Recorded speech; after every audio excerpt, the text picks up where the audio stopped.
그러니까 이 문제는 정시를 준비하고 있는 학생들에게만 해당되는 내용은 아닙니다. 절망적인 결과입니다. 그럼 이렇게 되면 어떤 문제들이 생기는지에 대해서 좀 설명드릴게요. 또 하나의 문제점. 그럼 이런 불안을 먹고 사는 사교육업계는 아마 발빠르게 대응할 겁니다.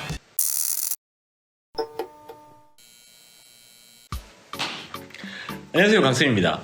오늘은 새롭게 시도되는 2022학년도 통합형 수능에 대한 이야기를 좀 해볼까 합니다. 이 문제는 올해 고3 학생들 뿐만 아니라 앞으로 수능을 앞두고 있는 예비 수험생 그리고 학부모님들에게도 해당되는 내용이니까 영상 끝까지 봐주세요. 자, 우선 혹시나 모르시는 분 계실 것 같아서 통합형 수능에 대해서 간단히 말씀드릴게요. 핵심은 수능에서 문과, 이과, 그리고 자연계열과 인문계열의 구분을 두지 않는다는 겁니다. 이걸 위해서 그동안 인문계열과 자연계열을 나누는 가장 큰 기준이 되었었던 수학 과목을 통합해버리고 선택 과목들을 몇 개 만들어놨죠. 참고로 선택 과목은 국어에도 도입됩니다.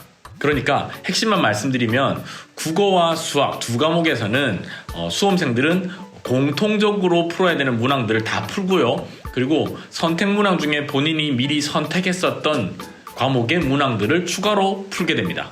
이때 입시에는 학생들이 푼 시험의 채점 결과 그 원점수를 반영하는 것이 아니라 선택 과목의 난이도 같은 것들을 고려한 표준 점수로 변환을 해서 그것을 입시에 반영을 합니다.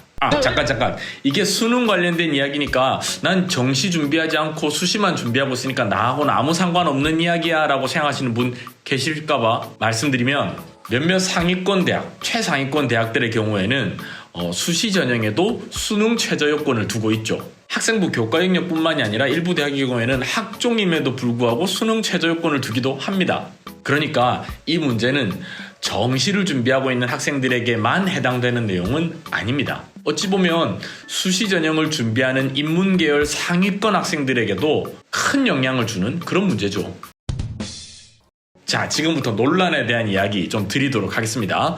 얼마 전 3월 30일 날이었죠. 이투스에서 전국에 있는 수험생들을 대상으로 모의평가를 실시했어요. 근데 그 결과가 인문계열 학생들에게는 굉장히 안 좋게 나왔습니다. 그나마 상대적으로 수학에 비해서는 국어 영역은 논란이 적었어요. 참고로 국어는 독서, 문학, 이 공통문항이고요. 화법과 작문, 언어와 매체, 이 두 가지가 선택 과목이죠. 학생들이 민감하게 받아들이는 건 수학입니다. 새롭게 바뀌는 수능에서 수학 과목은 수학 1, 수학 2가 공통 과목이고요.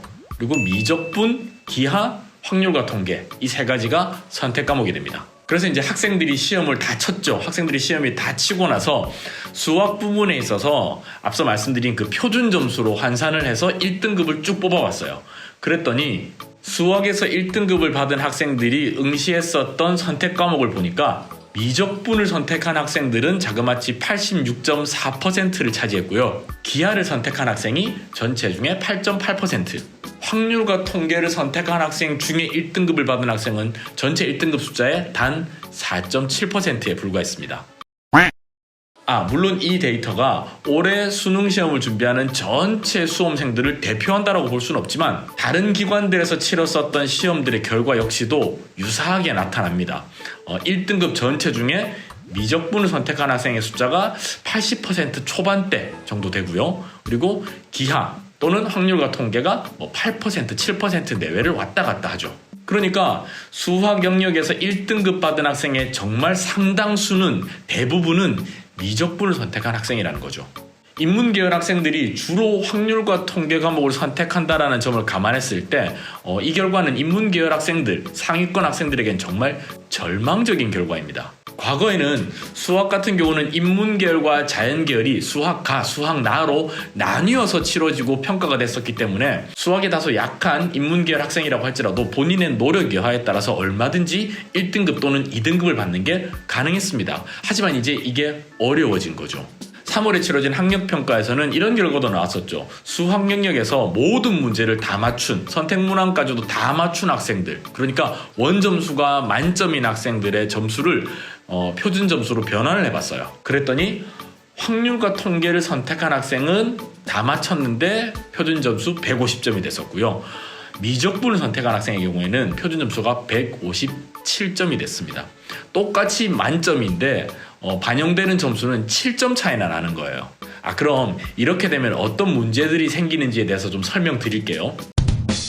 우선 인문계열 상위권 학생들의 경우에는 수시 전형에서 각 대학이 요구하고 있는 수능 최저 요건을 만족하는 게 더 까다로워집니다. 예를 들어서 어떤 대학이 세계 영역 합산 5등급이라고 하는 수능 최저 요건을 뒀다고 칩시다. 그러면 작년과 동일한 조건을 둔다라고 하면 예년의 경우에는 인문계열 학생과 자연계열 학생이 분리돼서 수학을 치르고 점수 평가를 받았기 때문에 얼마든지 인문계열에서도 수학 1등급 또는 2등급을 받는 게 가능했는데 이제는 그게 안 되기 때문에 2등급, 3등급, 심지어는 4등급 이렇게까지도 받을 수가 있는 상황이 된 겁니다. 결국 이렇게 되면 상당수 학생들이 내신과 비교과 부분 잘 준비했음에도 불구하고 막판에 수능 최저 요건을 만족하지 못해서 탈락하는 경우가 발생하는 거죠. 여기에다가 하나 더, 올해의 경우에는 의대 정원이 확대되고요. 그리고 약대의 경우에 학부 모집이 추가됩니다.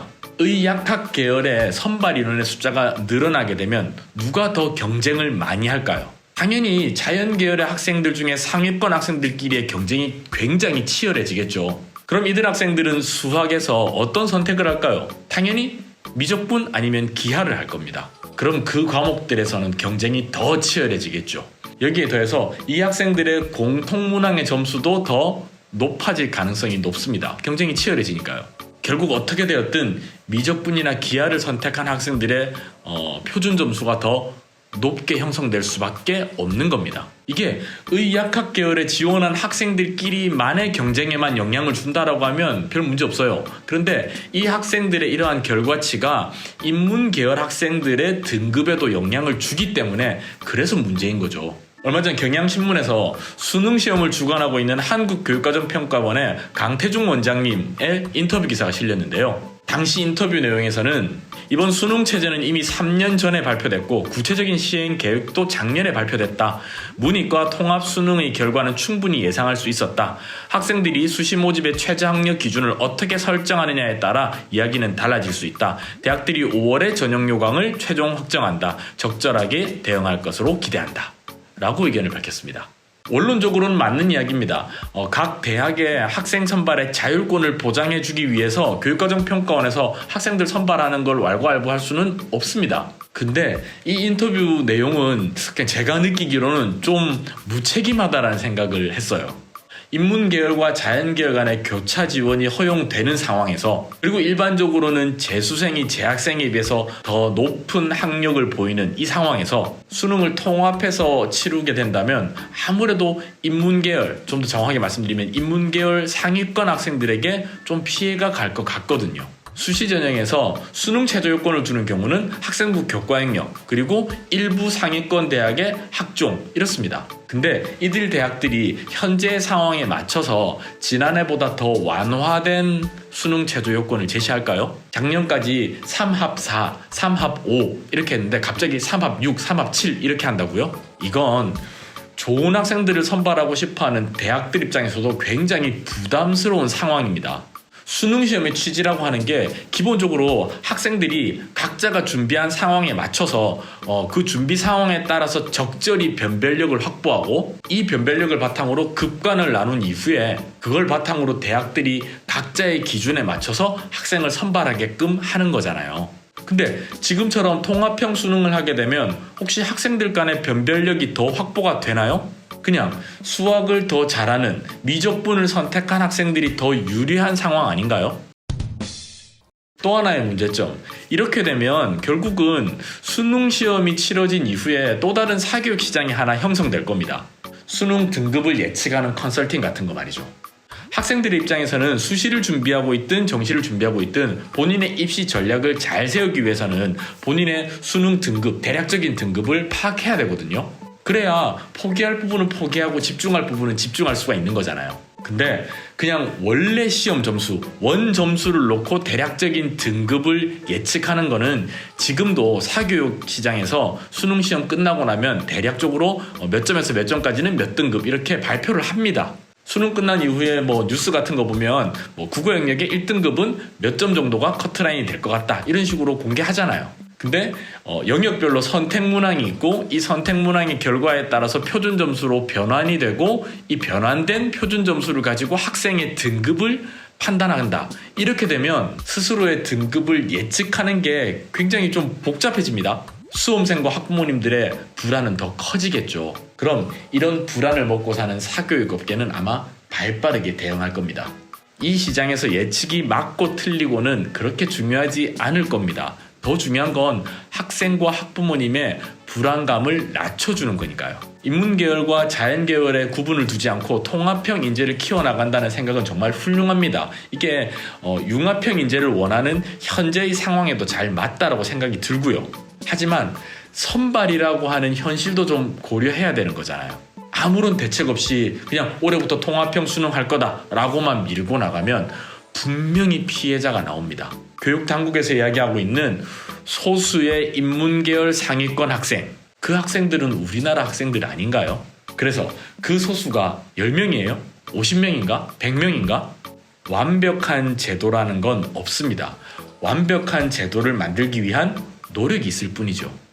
그런데 올해부터 시행하는 통합형 수능이라고 하는 것이 과연 완벽한 제도를 위한 노력이라고 할 수 있을까요? 전 잘 모르겠습니다. 아무튼 안타까운 마음에 올해 처음 시행되는 통합형 수능에 대해서 한번 이야기해봤습니다. 이번 영상 여기까지 하는 것으로 하고요. 저 또 다음 영상에서 학습 관련된 정보 그리고 교육 관련된 소식으로 여러분께 인사드리도록 하겠습니다. 안녕히 계세요.